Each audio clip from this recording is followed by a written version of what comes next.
ভালো হয়েছে যে তুমি ফোনটা পাইছো। আমি যে কি ভয় পাইছিলাম। এই তোমার আব্বু কেমন আছে এখন? আব্বা আলহামদুলিল্লাহ ভালো আছে। তোমাকে একটা কথা বলি, তুমি পড়াশোনাটা আবার শুরু করো না প্লিজ। কেমনে টাকা কই? আমি পড়াশোনা করলে আমার ফ্যামিলি রেখে দেখবে, আর আমার তো চাকরিটা করতে হবে, বুঝছো না? আগে তুমি কেন আমার জন্য স্যাক্রিফাইস করবে? দেখে চলতে পারেন না। দেখে চলো মানে আমার ওষুধগুলো নষ্ট করে ফেলছে। আরে স্যার, আরে আপনারা গাড়ি পিছান মিয়া, গাড়ি পিছান ওষুধ। আমার সব ওষুধ তো আপনারা চাপা দিয়ে ভাইকে বলাইছে। এটা আমার বাবার অসুখের ওষুধ। আমার বাবা অসুস্থ ভাই, আপনার টাকা দিয়ে যেতে হবে। আচ্ছা মানে চলবো মানে টাকা দিয়ে যান। I'm really sorry, আপনার সব ওষুধ আমরা নষ্ট করেছি। আপনি কোনো টেনশন করবেন না, আমি আপনাকে সব ওষুধ কিনে দিই। এখানে আশেপাশে তো কোথাও ফার্মেসিও নেই। আপনি আমার গাড়ি তুলুন, আপনি গাড়ি তুলছেন, আমি সব ওষুধ কিনে দিচ্ছি প্লিজ।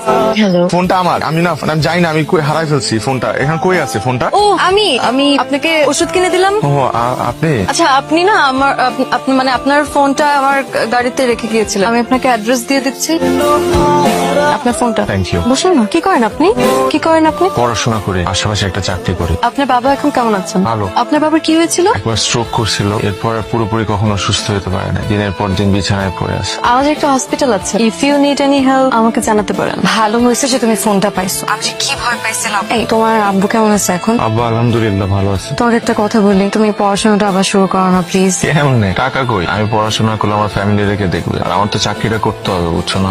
আগে শোনো না, তুমি আগে ভর্তি তো হও। তোমার ভর্তির টাকা যেভাবে হোক আমি ম্যানেজ করে দেবো, কিন্তু তুমি প্লিজ পড়াশোনাটা আবার শুরু করো। হাসপাতালে 3 লক্ষ টাকা ম্যাডাম। রেন, এত রাত হলো কেন? রিশানের বার্থডে পার্টি ছিল। Birthday party. দেখো, তোমার সাথে আমার একটু কথা আছে। এখনই? দেখো, এরকম করে কতদিন চলবে? এই যে তুমি রাত বেরোতে আসছো, এই বিভিন্ন পার্টি শাড়ি করে বেড়াচ্ছ, ভবিষ্যতের চিন্তাই করছো না। এটা ঠিক না। প্লিজ আর একটা বিয়ে শাদী করো। বাবা, একটা তো করলাম, টিকলো না। তুমি কেন এসব বারবার বলে আমাকে এম্বারেসড ফিল করাচ্ছ? কি অবস্থা? আমা আপনার কথাই বলতেছিল একটু আগে। আব্বা এখন অনেক সুস্থ আগের থেকে। আপনি আমাদের জন্য যা করলেন, কিভাবে যে এই ঋণ শোধ করবো আমার জানা নেই। আচ্ছা, তুমি কি কাল ফ্রি আছো? তোমার সাথে আমার কিছু কথা ছিল।